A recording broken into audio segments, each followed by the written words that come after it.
Assalamualaikum warahmatullahi wabarakatuh. Salam dan bahagia. Perkenalkan, saya Muhammad Asyari Pupanosa, guru kimia di SMA Negeri Muara Kelingi, Kabupaten Musirawas, Provinsi Sumatera Selatan. Pada kesempatan kali ini, saya akan membagikan video praktik baik yang telah saya lakukan mengenai pembelajaran berdiferensiasi. Prinsip pembelajaran dalam kurikulum Merdeka adalah pembelajaran yang dirancang dengan mempertimbangkan tahap perkembangan dan tingkat pencapaian murid saat ini, sesuai dengan kebutuhan belajar, serta mencerminkan karakteristik dan perkembangan murid yang beragam, sehingga pembelajaran menjadi bermakna dan menyenangkan. Selaras dengan itu, tujuan pembelajaran kimia adalah agar murid dapat menguasai konsep-konsep kimia yang pada akhirnya dapat menyelesaikan masalah yang ada di dalamnya. Oleh karena itu, seharusnya pembelajaran kimia adalah pembelajaran yang sangat menarik dan penuh makna untuk dipelajari oleh murid. Berdasarkan hasil observasi dan refleksi yang dilakukan, pembelajaran kimia belum sepenuhnya mengakomodir pembelajaran yang diharapkan pada kondisi ideal tersebut. Dikarenakan yang pertama, pembelajaran kimia masih dianggap sulit oleh sebagian murid.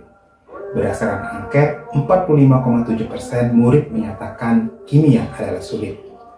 Yang kedua, pembelajaran kimia belum sepenuhnya mengkaitkan materi yang dipelajari dengan kehidupan nyata murid, atau sering disebut dengan kontekstual.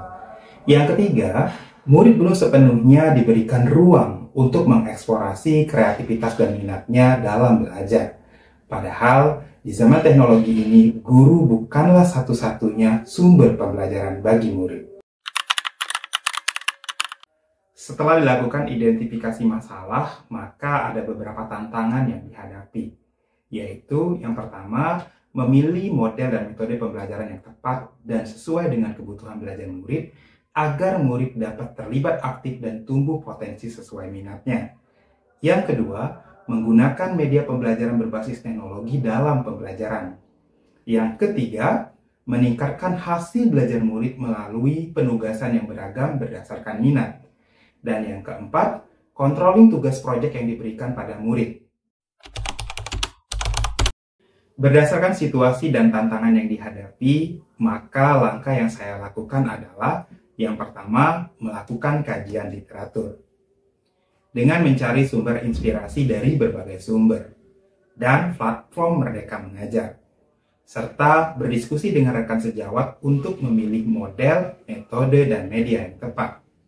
Yang kedua, saya merancang pembelajaran yang kreatif, inovatif, menyenangkan, dan dapat mengakomodir potensi murid melalui minat.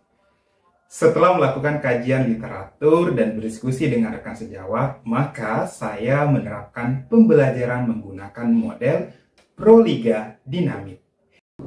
Pembelajaran ini dimulai dengan melakukan pemetaan awal murid melalui diagnostik non-kognitif.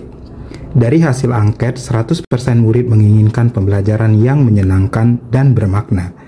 88,6% menginginkan pembelajaran yang dapat mengakomodir minat dan hobi mereka. Selain itu, saya juga meminta murid membuat data pribadi, mulai dari hobi, cita-cita, cara belajar selama ini. Didapatkan minat murid yakni dalam bidang teknologi, memasak, kreativitas, dan menonton video pengetahuan. Oleh karena itu, saya merancang pembelajaran dengan strategi diferensiasi produk berdasarkan minat. Adapun langkah-langkahnya sebagai berikut. Tahap pertama yaitu pertanyaan mendasar.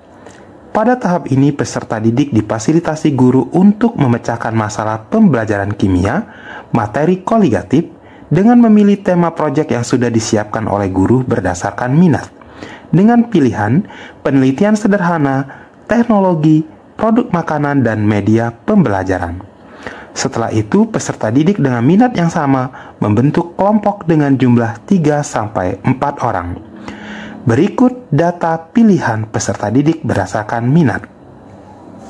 Berikutnya kamu harus membuat sebuah proyek, ya, di mana temanya bisa kamu lihat di depan, ya. Jadi ada 4 tema utama, yaitu penelitian, kemudian teknologi, ya, kemudian ada media pembelajaran dan produk makanan. Nah, bisa kamu baca di sana sudah ada penjelasan ya kalau penelitian itu yang seperti apa. Nggak usah penelitian yang terlalu ribet, yang sederhana saja, ya, seperti itu. Kemudian teknologi berarti membuat site atau website atau media games dan lainnya. Media pembelajaran contohnya pop-up book atau membuat lagu boleh juga ya. Kalau produk makanan berarti harus membuat makanan yang bentuknya adalah inovasi. Oke? Grupnya. Nah, tapi grupnya saya tidak mau langsung bentuk, tapi kamu pilih dulu minatnya yang mana. Ya? Oke? Masing-masing sesuai minatnya ya. Tahap kedua yaitu mendesain perencanaan produk. Pada tahapan ini peserta didik secara berkelompok merancang produk apa yang akan dibuat menjadi proyek berdasarkan tema yang telah dipilih. Peserta didik membagi tugas, mendiskusikan alat dan bahan apa yang akan digunakan, media dan sumber yang dibutuhkan lainnya.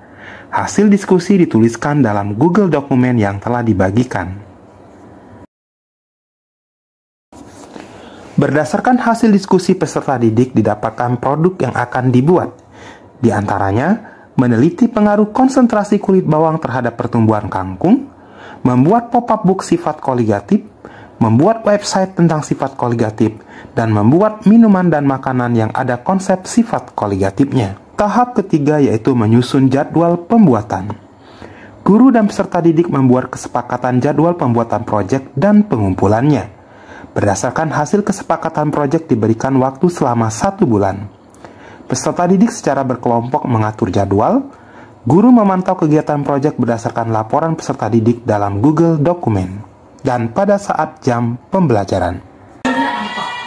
Ya, sama nanti rancang juga harinya, jadwal pertemuan kamu hari apa. Oke, silakan diskusikan. Tahap keempat yaitu memonitor keaktifan dan perkembangan proyek. Pada tahapan ini, peserta didik dapat menuliskan perkembangan dan kendala dalam proyek yang dilaksanakan, sedangkan guru dapat memonitor perkembangan proyek peserta didik melalui Google Dokumen yang telah disediakan. Language building ya. Jadi itu nanti berarti roti ya. Tahapan kelima menguji hasil. Pada tahapan ini, guru berdiskusi bersama peserta didik apakah semua produk sudah selesai dan siap dipaparkan dan diberikan penilaian. Sedangkan peserta didik memastikan kembali proyek sudah benar siap ditampilkan. Pada tahapan terakhir yaitu evaluasi pengalaman belajar. Pada tahapan ini, seluruh proyek yang sudah dilakukan murid diberikan penilaian. Sobat reaksi ini menggunakan kata-kata membekukan sesuatu yang di dalam kain. Pada umumnya orang-orang itu menggunakan kulit bawang merah, tetapi untuk ini 75%. Tapi buat pengertian itu seolah-olah seperti laci yang produk dari pengukur suhu ini untuk membuktikan delta TB titik didih.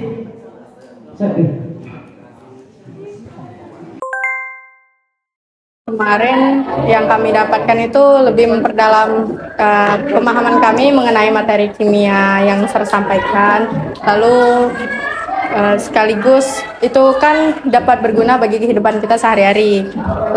Pembelajaran yang dilakukan oleh Pak Asari Pupanosa tentang proyek yang dilakukan di kelas 12 ini sangat efektif dan menyenangkan, sehingga pembelajaran kimia yang awalnya mungkin dirasa susah untuk anak-anak sekarang mudah dipahami, dan ternyata pembelajaran kimia itu sangat menyenangkan dan terdapatlah kolaborasi di dalamnya, kerjasama yang sedemikian rupa sehingga memunculkan diferensiasi yang begitu hebat dan menyenangkan. Inspirasi saya untuk terus berinovasi melalui pembelajaran berdiferensiasi ini, seperti yang telah dilakukan oleh Bapak M. Asyari Pupanosa dalam pembelajaran kimia. Siswa diberikan kesempatan untuk mengembangkan potensinya melalui minat dan bakatnya, seperti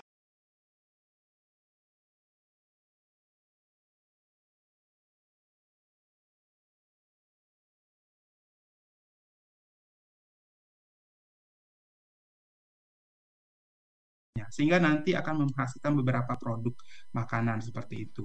Nah, di luar dugaan ya teman-teman, Pak Johnson dan Bapak Ibu dosen lainnya, ketika menerapkan seperti ini ternyata saya tidak menyangka.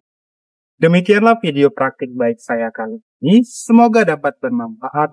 Wassalamualaikum warahmatullahi wabarakatuh.